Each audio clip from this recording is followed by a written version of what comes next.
ڕۆژی ژن چییە؟ لە نووسینی ئەلێکساندەر کۆلۆنتای، وەرگێڕان لە مستەفا زاهیدی. ئەم وتارە بە ناوی ڕۆژی ژن هەفتەیەک پێش لە بەڕێوەچوونی یەکەم ڕێوەڕەسمی ڕۆژی جیهانی هاوپەیمانی پرۆلیتاریای ژن لە رووسیا لە ڕێکەوتی 23 فێڤریەی 8 مارسی 1913 لە ڕۆژنامەی پراودا بڵاوبووەتەوە. ئەم ڕۆژە لە سەنت پێترسبۆرگ وەک بانگەواز بە کەمپەین دژی بێمافی ئابووری و سیاسی ژنان، یەکێتی چینی کرێکار و بە ئاگا هاتنەوە و وشیاری نێوان ژنانی کرێکار دیاری کرابوو. ڕۆژی ژن چییە؟ بەڕاستی پێویستە ڕۆژێکی وەها ببێت؟ ئاخۆ ئەم ڕۆژە بە مانای دانپێدانان بە ژنانی چینی بورژوا و فێمینیستەکان و ژنانی لایەنگری مافی دەنگدان نییە؟ ئاخۆ ئەم ڕۆژە خەسار بە یەکێتی بزوتنەوەی کرێکاری ناگەیەنێت؟ هەرچەندان پرسیارانە ئیتر لە دەرەوەی وڵات نابیسرێت، بەڵام هێشتا لە رووسیا زۆر دەبیسرێت. ڕەوتی ڕووداوەکانی خۆی لە خۆیدا وەڵامێکی ڕوون و قورسی داوەتەوە بەم پرسیارانە. ڕۆژی ژن هەڵقەیەکە لە زنجیری قەوی و درێژی بزوتنەوەی ژنانی پرۆلێتێر. ئەرتەشی ڕێکخراوی ژنانی کرێکار تا دێت پەرەدەستێنن و ڕوو لە گەشەن. 20 ساڵ لەوە پێش یەکێتیە کرێکاریەکان تەنها چەند تاقم و گروپێکی بچووک لە ژنانی کرێکار لەخۆ دەگرێت کە بە شێوەی پەرتەوازە کەوتبوونە ناو ڕێزی حیزبی کرێکارانەوە. ئێستا یەکێتیە کرێکاریەکانی ئینگلیس زیاتر لە 292,000 ئەندامی ژنیان هەیە. لە ئاڵمان زیاتر لە 200,000 ژن لە بزوتنەوەی یەکێتیەکاندا بەشدارن و 150,000 ژنیش ئەندامی حیزبی کرێکارانن. لە نەمسا واتە ئۆتریش 47,000 کەس لە یەکێتیە کرێکاریەکان کار دەکەن و 20,000 کەس ئەندامی حیزبن. لە هەموو شوێن لە ئیتالیا، هەنگاریا، دانمارک، سوئێد، نۆروێژ و سوئیس ژنانی چینی کرێکار خەریکی خۆڕێخستنن. دەکرێت بڵێن ئەرتەشی ژنانی سۆسیالیست نزیک بە 1 ملیۆن ئەندامی هەیە. ئەمە هێزێکی زۆرە. ئەمە ئەو هێزەیە کە دەسەڵاتدارەکان لەم دنیا ئەو کاتەی کە باس لە بژێوی ژیان، تەمینی بیمەی دایکان، کاری منداڵان و داڕشتنی یاسا بۆ پشتیوانی لە کاری ژنان دەکرێت، ناچارن گوێ بۆ ڕاگرن و هەڵوێستەکانیان بە هەند وەربگرن. سەردەمانێک ژنانی کرێکار لەسەر ئەو باوەڕە بوون کە دەبێت قورسایی خەبات دژی سەرمایەداری بخەنە سەرشانی خۆیان و هەر خۆیان خەباتی بۆ بکەن. هەرتەنها ئەوان دەبێت ڕوبەڕووی دنیای کۆن ببنەوە و بەبێ یارمەتی هاوتا ژنەکانیان. بەڵام ئەو کاتەی ژنانی کرێکار هاتنە ڕیزی ئەوانەوەی کە هێزی کاری خۆیان دەفرۆشتن و بەناچار بەهۆی بێکاری مردیان باوکیانەوە هاتنە ناو دنیای کارەوە، ئەو کات پیاوانی کرێکار زانیان کەمتەر خەمبوون بەرامبەر بە ژنان و ئەوەی کە ئەوان لە ڕیزی ناوشیاری چینایەتیدا بمێننەوە زیان بە بزوتنەوەکەیان دەگەێنێت و بزوتنەوەکەیان پێش ناخات. هەرچەند ژمارەی خەباتکارانی وشیار زۆرتر بێت، ئەگەری سەرکەوتن زیاترە.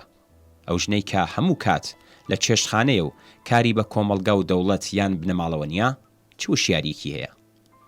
وەها کەسێک خاوەنی بیرکردنەوەی خۆی نییە و هەموو شتێکی سپاردووە بە فەرمان و ئیرادەی باوک یان مێردەکەی. دواکەوتووی و لە بەرچاو نەگرتنی مافی ژنان، ناچالاکبوون و کەمتەرخەمی ژنان جگەلەوەی بە هیچ شێوەیەک لە بەرژەوەندی چینی کرێکاردانیە، بە شێوەی ڕاستەوخۆ بە زیانی چینی کرێکارە. بەڵام چۆن ژنانی کرێکار بەرەو بزوتنەوە ڕادەکێشرێن؟ چۆن دەکرێت بە ئاگا بنەوە؟ ڕەوتی سۆسیال دمۆکراسی دەرەوەی وڵات زۆر زوو ڕێگاچارەی نەدۆزیەوە. دەرگای ڕێکخراوە کرێکاریەکان بە ڕووی ژناندا ئاواڵە بوو.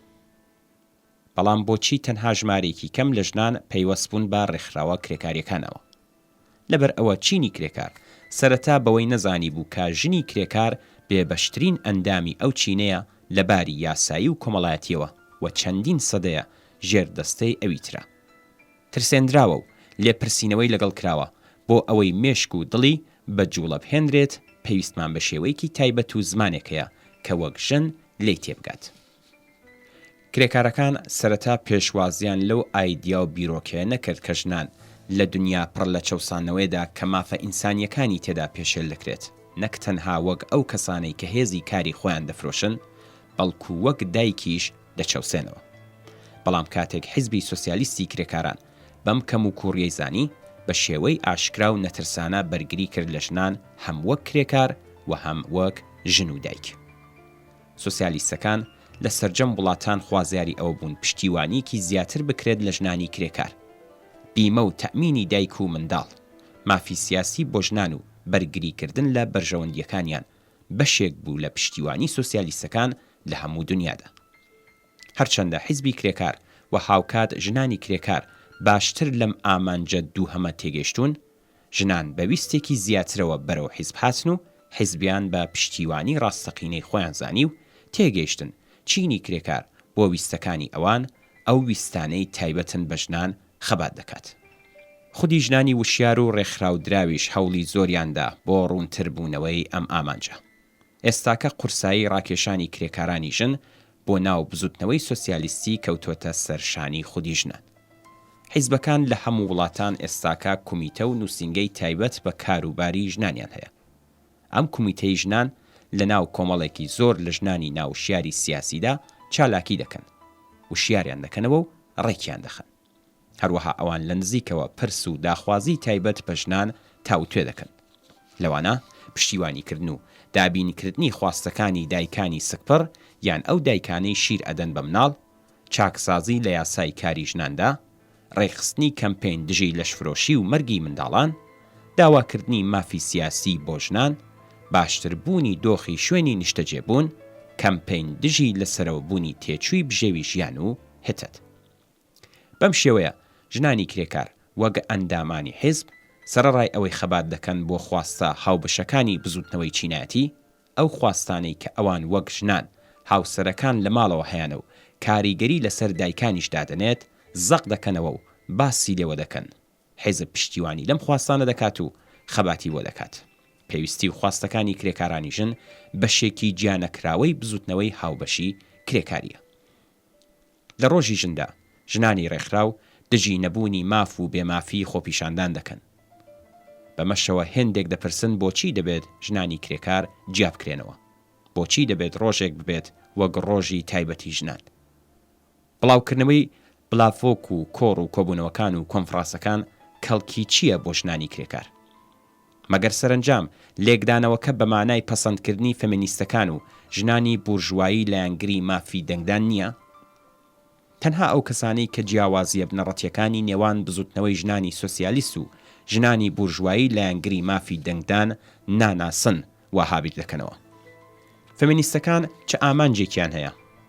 ئامانجیان ئەوەیە بەو ماف و ئیمتیاز و دەسەڵاتانە بگەن لە کۆمەڵگای بورژوازیدا کە مێرد و باوک و براکانیان هەیەنە. ئامانجی ژنانی کرێکار چییە؟ ئامانجیان هەڵوەشانەوەی سەرجەم ئەو ئیمتیاز و مافانەیە کە بەهۆی سەرمایە و خوێنی کەسەکانەوە بەدەست هاتوون. بەلای ژنی کرێکارەوە جیاوازی لەوەدا نییە خاوەنکارەکەی ژن بێت یان پیاو. ژنی کرێکار هاو هەنگاو لەگەڵ سەرجەم چینەکەیدا خەبات دەکات بۆ نەهێشتنی پێگەیەک کە وەک کرێکار پێیدراوە. فەمینیستەکان هەموو کات و لە هەموو شوێنێک خوازیاری مافی یەکسانن. ژنانی کرێکار لە وڵامدا دەڵێن ئێمە خوازیاری مافی سەرجەم شارۆمەندەکانین بە ژن و بە پیاوەوە. بەڵام لە بیرمان ناچێت کە کرێکارین و شارۆمەندین و هەروەها دایکیش هەین. هەروەها ئەو دایکانەی کە دەبن بەهۆی ئەوەی داهاتوو لە دایک بێت، خوازیاری ئەوەین بە شێوەی تایبەت لەلایەن دەوڵەت و کۆمەلگاوە پشتیوانی بکرێت لە خۆمان و منداڵەکانمان. فەمینیستەکان بۆ گەیشتن بە مافە سیاسیەکان خەبات دەکەن. لەم خاڵەشدا ڕێگای ئێمە لە ئەوان جیایە. بەلای ژنانی بورژوازەوە مافی سیاسی تەنها ئامرازێکە بۆ ئەوەی ڕێگە خۆشکەر بێت بۆیان، بۆەوەی ئاسانتر ڕێگای خۆیان بکەنەوە بۆ چوونە ناو دنیایەکەوە کە لەسەر بنەمای چەوسانەوەی کرێکاران دامەزراوە. بەڵام بەلای ژنانی کرێکارەوە مافی سیاسی ڕێگایەکی پڕ هەوراز و نشێوە کە سەرنجام دەبێت بەهۆی ئەوەی کرێکاران بە مافەکانیان بگەن. لە مێژە ڕێگای ژنانی کرێکار لە ژنانی بورژوایی مافی دەنگدان جیابۆتەوە. شەقلی گەورە لەو ئامانجەدا هەیە کە ژیان خستوویەتە بەردەم هەر کام لەوان. ناکۆکیەکی گەورە هەیە لە نێوان بەرژەوەندیەکانی ژنی کرێکار و ژنە خاوەنکارەکەدا، لە نێوان کڵفەت و ئەربابە ژنەکەیدا. هیچ خاڵێکی هاوبەش بۆ سازش و یەکگرتن لە نێوان ئەواندا بوونی نییە. کەوایە ژنانی کرێکار نابێت لەوەی کە ڕۆژی تایبەت بە ژن و کۆڕ و کۆمەڵ بڵاڤۆکە تایبەتەکانی ژنانی کرێکار بترسن. هەر چەشنەکارێکی تایبەت و جیاواز لە نێوان ژنانی چینی کرێکاردا تەنها بۆ ئەوەیە زیاتر وشیار بکرێنەوە و بکێشرێنە ناو ڕیزی ئەو کەسانەی کە بە داهاتوویەکی باشتر خەبات دەکەن. ڕۆژی ژنان و ئەو کارکردنە ورد و لەسەرخۆیی کە ئەمڕۆکە دەبێت بەهۆی وشیاربوونەوەی ژنانی کرێکار بۆ ئەوە نییە کە بزوتنەوەی کرێکاری لەت بکات و پەرش و بڵاوی بکات، بەڵکو بە مەبەستی یەکگرتووی زیاتری کرێکاران و چینی کرێکارە. بەڵام هەستی ورە بەخشی بزوتنەوەی هاوبەشی چینایەتیمان و هاوکات خەباتمان بۆ ڕزگاری خودی ژنان ببێت بەهاندەر بۆ ئەوەی کرێکارانی ژن پەیوەست بن بە ڕێوەڕەسمی ڕۆژی ژنەوە.